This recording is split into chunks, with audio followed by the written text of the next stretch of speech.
Бәріміз де өмірде қантты тұтынамыз және қолданамыз.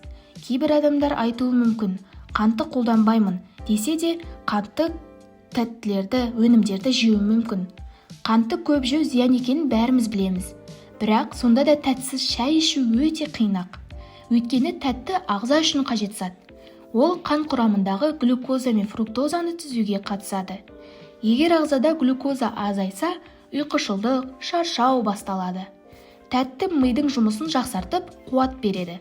Сондықтан оны мүлде жемей қоюға болмайды. Бірақ азайту керек. Мысалы, айдың 2 аптасын қантсыз, тәттілерсіз өткізіп көріңіз. Сонда нәтижесін өзіңізде байқай бастайсыз. Осы ережені ұстайтын болсаңыз, ең алдымен салмағыңыздың жылдам түскенін байқайсыз. Екінші, көңіл күйіңіздің жақсарғанын. Үшінші, терідегі бөртпелер мен акне, қызулар жойылады. Тіпті әжімдер азайып жатқандай жасарудың белгілерін көресіз. Косметологтар қантты көп жеу кезінде теріде токсин көбейіп, теріні қартайтады дейді. Қант ағзада коллагеннің бөлінуін кедергі келтіреді. Ал коллаген терінің серпімділігіне, кәрілікті тежеуге атсалысатын зат. Сондықтан да осы қантты аз жеу өте пайдалы дейді. Немесе қанттың орнын жемістермен, түрлі жаңғақтармен алмастырыңыз.